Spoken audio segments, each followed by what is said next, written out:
Across farms and forests, a hidden sweetness is packed into patient seeds. In beans, peas, and soybeans, small sugars wait beside starch and protein.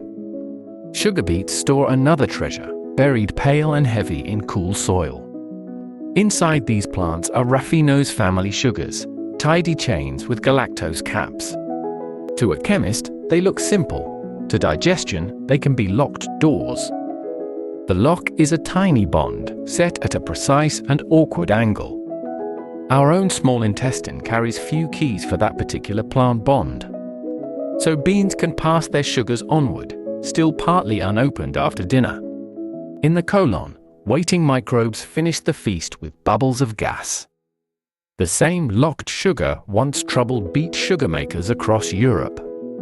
Raffinose lingered in syrup, making sucrose crystallization less obedient and predictable. A little molecule could slow a whole factory's patient harvest of crystals. Yet nature had already learned many times how to open the door. Germinating seeds make tools that unpack stored sugars for pale new roots. Soil fungi release similar tools into damp leaf litter and living roots.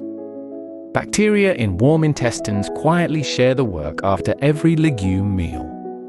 Yeasts, especially some brewing relatives, also learned the Enzymes Bio secret. That shared tool is alpha-galactosidase, a careful opener of terminal galactose endings. Its documented story begins not with beans, but with beet molasses. In 19th-century Europe, sugar refineries boiled beet juice into dark syrup. Chemists noticed a stubborn sweetness left behind after sucrose was drawn away.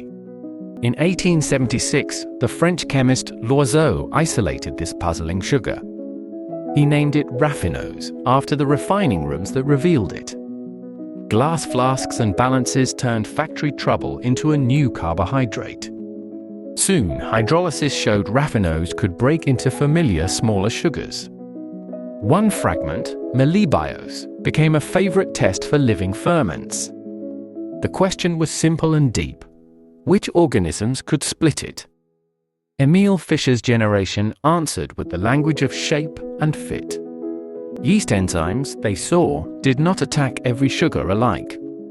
Some yeasts opened melibiose, others left it untouched and silent.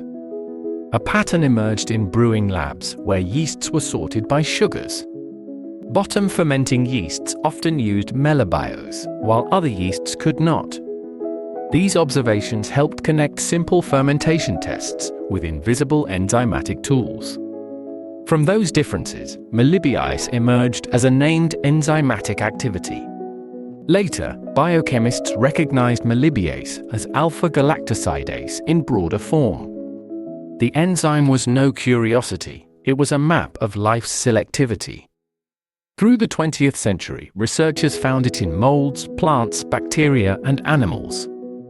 Coffee beans, lupin seeds, and soil fungi all offered their own versions. In human cells, a related alpha-galactosidase works inside lysosomes. When that inner housekeeping fails, certain fatty sugars can accumulate painfully. Medicine learned from the absence, while industry learned from the abundance. Later genetic work traced many microbial versions to inherited instructions inside DNA. But the older industrial story remained rooted in taste, crystals, and flasks. By the mid-20th century, beet sugar technologists returned to raffinose. They screened microbes for enzymes able to clear it from syrups.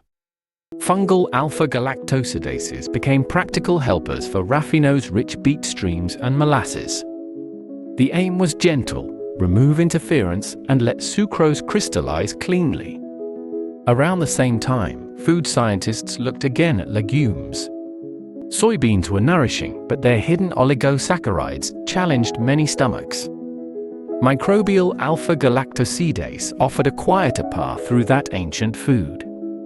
To understand its touch, imagine a folded protein cave filled with motion. A sugar chain drifts in, carrying a terminal galactose like a bead. The cave holds the chain just long enough for water to arrive. The strained bond loosens, and the final galactose slips free.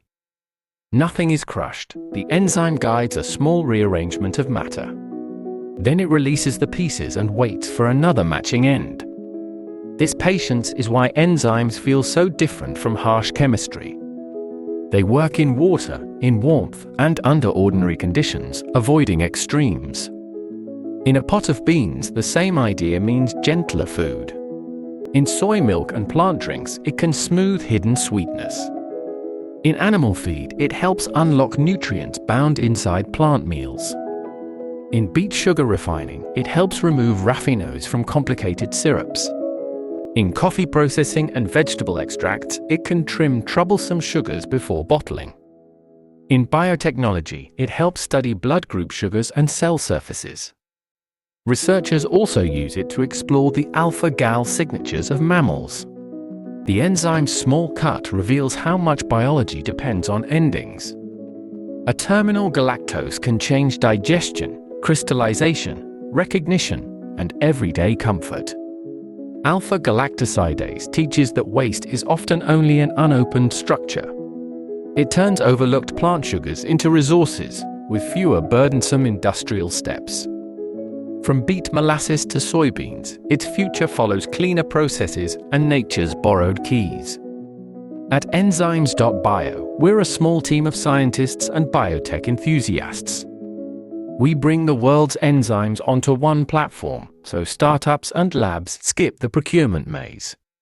A greener chemistry for the years ahead. Learn more at enzymes.bio.